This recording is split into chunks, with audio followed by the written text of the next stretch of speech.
Y'all, I'm back. It's time to cook dinner. I got that sweetbread honey. I ate a big old chunk. It was surely good. I could taste the lemon and the ginger just like I wanted to. So now I'm going to work on this cube steak. And this is just some frozen mixed vegetables that I'm going to sprinkle a teaspoon of sugar on. And then I'm going to sprinkle a couple teaspoons of stevia on. This is just to sweeten them up a little bit, honey. You have to make this stuff with focal. I think it's something else going on. So what I'm going to do, I've got over here on the back burner, I've got some seasoned water, about a cup of water that's seasoned up, and I am going to be putting those mixed vegetables right into those and let them cook for about 10 minutes and get all that seasoned seasons cooked through it, and then that little bit of stevia and that little bit of sugar cooked through, honey. Gourmet mixed vegetables, if you will. You know, when you're cooking, you try to get let me put a little bit more, at least a little bit more water. When you're cooking for your family, you try to get veggies in as any way you can. And we usually have either green beans, lima beans, collards, cabbage. And I figure I got this big old bag of mixed vegetables. I'm going to go ahead and see can I run these their way. And I'm going to cook some good old oniony cube steak. So what I've done so far with that is I have I've got my rice, and of course you know cube steak and rice. I did me a pan of yellow rice, make my own yellow rice, and it's just simply water, 2 cups of water, 2.5 cups of water, a teaspoon of turmeric, teaspoon of what do you call it? Black pepper, a little bit of salt if you want to, some garlic powder, onion powder, stir it all up in there, put you some olive oil or some butter in there. You got some little flavored yellow rice to go with that cube steak. So that's already done, y'all. Yeah, I told y'all I'm doing these super quick meals these days because you know I'm trying to get ready to paint. So I figure I can do a little bit of cooking like this in here with all the stuff out and about. But once he starts painting, I'm you know, for the day or two, because I'm having that, you know, I've got those old popcorn ceilings, so I'm getting all that mess off. I'm going through my house and getting it. I've always wanted to do that, and my husband and I tried it one time ourselves, and we were still working, honey. That was a hot mess. So what, 20 years later, I'm gonna go ahead and pay somebody to do it. So here's what I'm going to do right here and now. I got me a little old bag here with flour in it. I got my cube steak all chopped and ready to go.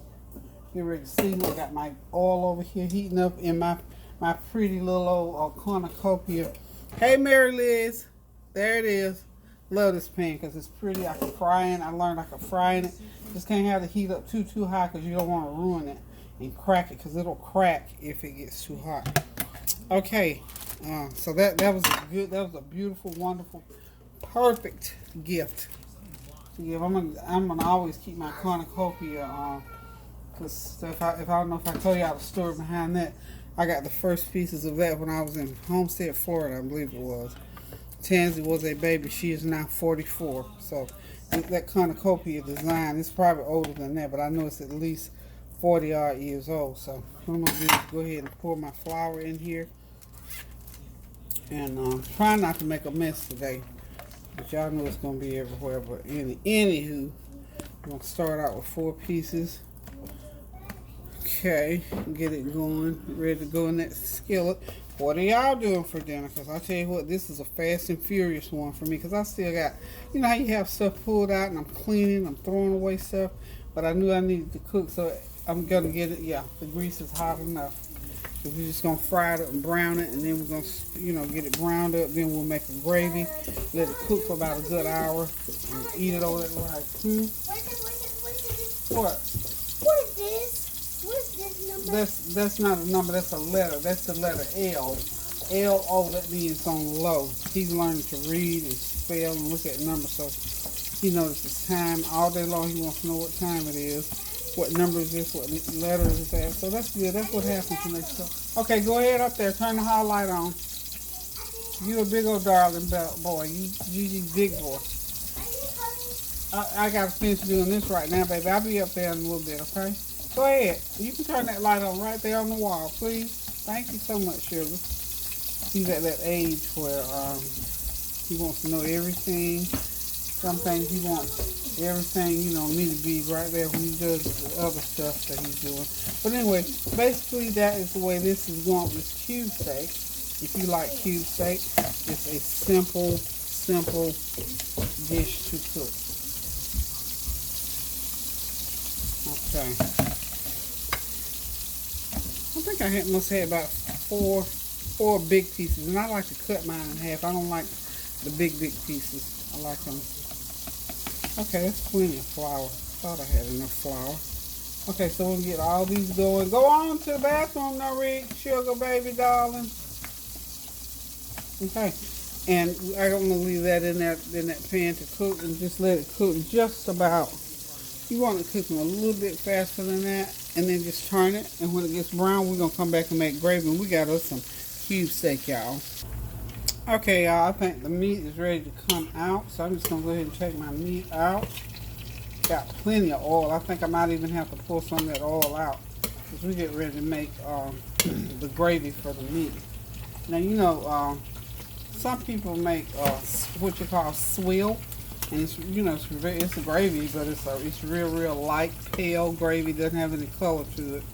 Depends on where you come from and who you cook around. I mean, I'm from Georgia, and I see people in Georgia, as a matter of fact, I know Ricky Smiley, one of my favorite comedians in the world. I follow him, and, he's a nice young man. I enjoy him because he takes such great care of his little grandson. And he got them old school rules going on around his household. And he know how to cook. I mean, when you have children, honey, you have to know how to cook. And you can tell he's raised up around his grandmama and all them. And that's the way my grandmother raised me, with a certain kind of principle standard. And most of all, you had to know how to cook food. Because you didn't have, we didn't. Let me speak for myself. We did not have the luxury of eating out and all that kind of carrying on. So we had to cook. So I had to learn how to cook because I was the oldest girl. So I had 4 kids under me. And I think 4 ahead of me. So by the time I was 7, honey, I was in that kitchen because I liked to, not because my mom or my grandmother forced me to, but because I loved this. I've always been an inquisitive person, period. And my mom would let me come in that kitchen with she and my grandma, and I'd get in there and watch what they would do. And excuse me a minute. I need to get something to pour my excess oil in. And I just go in the kitchen and watch them, and so I picked up on what they were doing well enough that they trusted me. Shoot, girl, by the time I was 7, 8 years old, and this is no lie, this is about a good 1/4 cup of oil in that pan. By the time I was 7, 8 years old, I had learned how to do collars, honey. I used to watch my grandmother purchase them. First of all, I used to go to the hospital with her on her appointment time, usually during the summer, and we'd stop at H.L. Green's downtown. She'd get her turnip greens, collards, whatever she was going to cook, cabbage, and I'd come home and watch her. She'd let me help her pick those greens, and I'd watch how she did it. And I learned. And by the time I was 7 years old, I could pick a bunch of greens as good as her. So when I tell people I've been cooking since I was 7 or 8 years old, I'm not lying. I'm not making that up. Okay, now what we're going to do, I've left almost a 1/2 cup of oil in there. And I've got about 3 or 4 tablespoons of flour in here that I'm going to go in there. This is how I make my gravy. Like I was saying, I was watching, I like to watch different people cook different ways and, different foods, because I learn. I don't criticize because you don't cook the way I cook, or your gravy don't look like mine, because I figured, you don't have to eat mine, I don't have to eat yours. My family eats it and they love it, and all my friends eat it and they love it. And so, that's how we learn. One thing about learning and doing things, I didn't invent cooking. It was here when I got here, and I'm 71 years old. I've improved on some things, I know that. As have people who have eaten my food. They might think because I'm a spice person. I love I don't like hot to the burn your tongue stuff all that much, but I like a little of that because it adds that little pizzazz, you know. So anywho, now I noticed when Ricky cooked his yes, baby. I think you have enough. This baby loves grilled cheese sandwich. He's had 2. I can't let him eat another one. Can I get you a piece of meat or some vegetables? How about your corn? You need to eat that corn. You need to eat before your mommy comes. Your mom's gonna pick him up. Eat your corn. It's cooled off. He's talking about, oh, come on. He wants another grilled cheese, but I can't let him eat another one. Anyway. Oh, how we make gravy. Again. I picked up a little of that crust off that meat. It's good. I like brown gravy. I make my gravy like a roux all the time. And if I'm not mistaken, the swill, my grandmother used to do it because when I saw Ricky do it, I thought, well, we call that swill. And I think you fry your meat, leave it in the pan, put your flour and all that stuff in there, and just let it start cooking. And of course, it has a white color. I'm sure it has a great taste because I saw them saying they're putting in seasonings in it. But like I said, you know, all different people from all different regions. And if you've traveled, I've traveled. I worked lived in a few places across the world, and I've lived in a few states across the United States. So I've learned different cuisines. Some I like, some I don't. You know, across the water food. Thai food I love because I love spicy. I don't like that real hot now. But I had a very good friend that taught me how to make a dish called sum thum. And that's some hot stuff. But what I do is just back off some of that pepper. And it's chopped. It's probably some kind of a dish that we here in the States do. But the base of it is cucumbers. And she chopped those cucumbers, honey, sliver them, and sliced tomatoes. I don't think onions was in it, but it was cucumbers, tomatoes, garlic, lemon juice. It was used to use accent, but see, I don't do accent anymore. I haven't made any recently, so I don't even know. I guess it would do okay. It just wouldn't have the accent in it. And of course, salt and pepper, and lots of red hot pepper. Yes, baby. I think that outside in the sky getting too yellow. Yeah, I think it's about almost. He said that outside in the sky's getting yellow. It's trying to get dark out there. Remember it was outside while I was sleeping to the other side, and it turned. Exactly. So, but anyway, the food she made was good. It turned to yellow. It turns yellow. You're right. You're absolutely right. Especially when it's been raining. You know how the sky turns. Isn't it amazing when kids begin to learn and notice and talk to you about it? Okay, it's pretty out there, and it looks different, doesn't it? And turns to yellow like that. Right. You like the way that looks? Yeah, I think it's getting more yellow. It's getting more yellow. Okay. Well, I'm glad that you like it.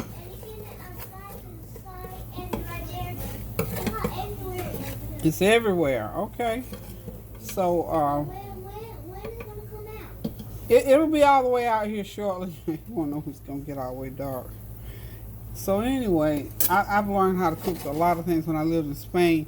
I learned how to cook paella. Well, paella is a chicken dish with seafood and chicken and garlic and onions and all kinds of Spanish seasoning.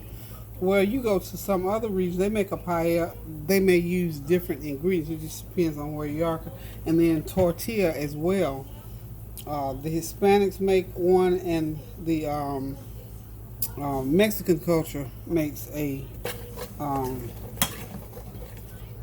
tortilla, and theirs is a little bit different. So when the first time I ever made, I'm just gonna take some of these crumblies out. I don't want them in there.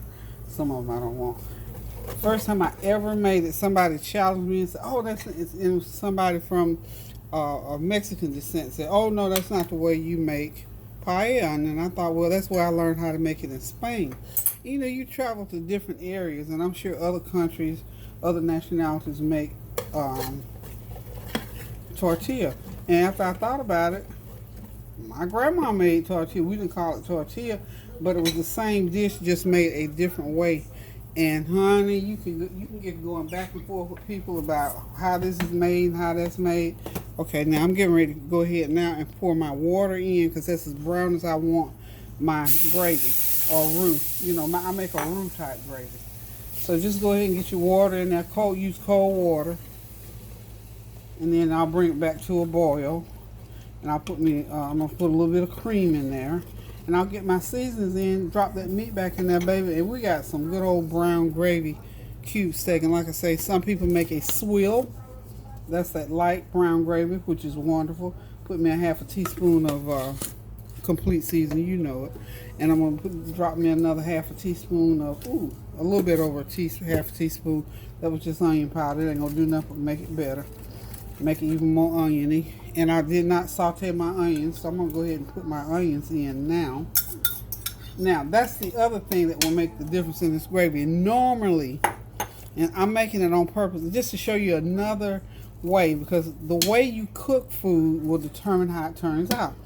Normally, my cube steak and gravies like this, I saute the onions in while I'm sauteing the oil and the flour and let them wilt, turn dark, and the gravy got a little bit different flavor, and it looks a little bit different. But now you'll see this gravy will look closer to a swill gravy.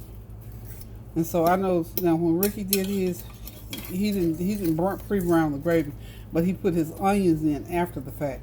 I normally don't put my onions in at this point. My onions usually be sauteed to the max by now, but they're fine because they're gonna cook. Because this is gonna cook another 45 minutes. Because I want to make sure that you don't even really have to chew it. Just put it in your mouth and just let it, mix in with that rice and go on about its business. About like chew it no more than you have to chew your rice. So, but anyway. When you're cooking, and I've learned one thing about cooking, it's personal to me. Cooking is very, very, very personal to me. So I figure what I put in these old pots and pans on this stove is what I want to put in them based on what my family loves to eat. And any criticism thereof, I figure unless you have to eat it, I wouldn't waste too much time. Compliment things. If something is different, be glad. I'm glad everything's not the same. Because if everything in the world was like me, it would be fabulous, but it would just be too much fabulousness in this world, honey. We need some differences in things. So let's learn, that was just my little lesson for today. Learn how to, it's not necessarily that you got to accept everything somebody does, but learn how to be okay with somebody being different or doing something different that you do. That's you might say, "Ooh, she put too much of it." I like lots of seasoning. You ain't never gonna see, even though people have asked me all the time, "Listen, how in the world can you cook all that food like that all the time and don't eat it all?" I said, "Well, I cook food that I know is good because I know." I like highly seasoned food, and I know it's good. I can't even, and I told somebody, I don't eat everything I cook because I cannot. Some of the stuff in here, I can't eat all this stuff every day.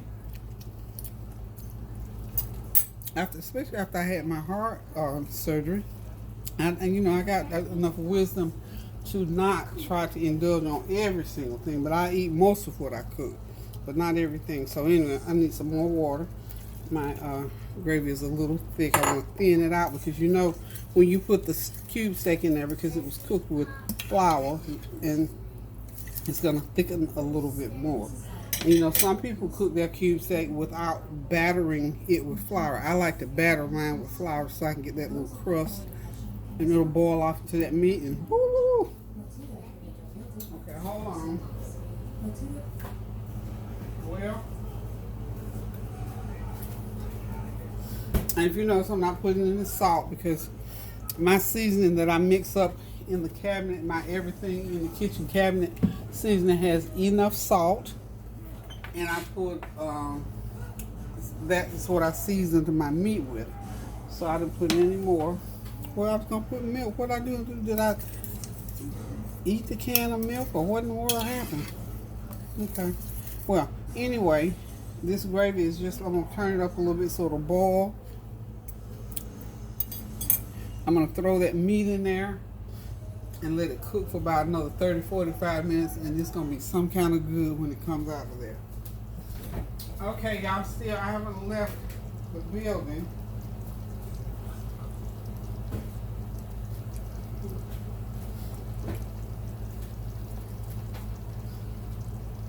I did not want to open another can of milk, but I think I'm not. I'll just leave it because I'll find it later.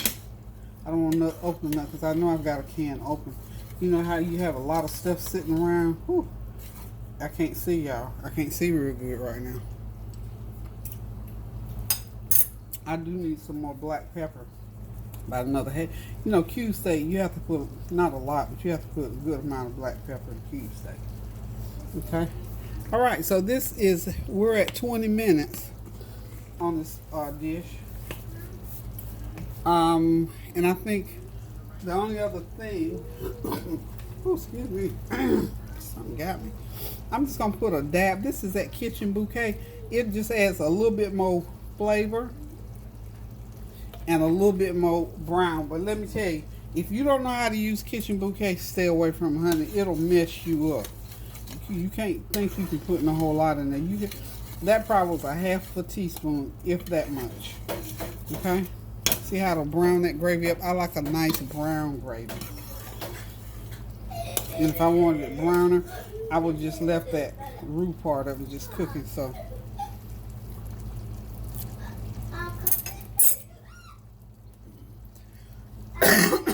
excuse me. I think I inhaled a piece of that black pepper. I'm gonna go ahead now and start laying my meat back in. I'll lower that heat.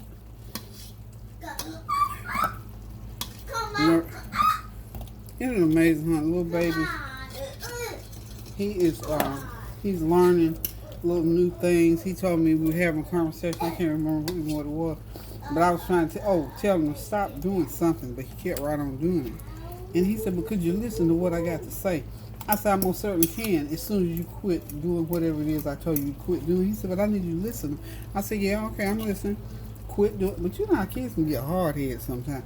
I popped that hand, and it got him. Because I hadn't, I've had to get him earlier on, honey. Because y'all remember Norrick, honey, he was a little pistol when he was 2. And I always had to fly swatter after him. But I haven't, since he's been, like, bigger like now, in the last 2 or 3 years, I hadn't really had to get him, honey. I had to get that hand, and he was just, you know how the little mouth puff up, and he was just about to cry. And he said, but you got my hand. I said, mm-hmm. I got your hand, so I didn't have to get something else. He said, what else? I said, we don't need to talk about it. If I don't have to get it, we don't have to talk about it. I said, but now, when Gigi asked you not to do something, that's what she means. He said, but you weren't listening to me. I said, no, I think we got that twisted. You weren't. I'm going to go ahead and cover this now for about a good 45 minutes. It should be done on low.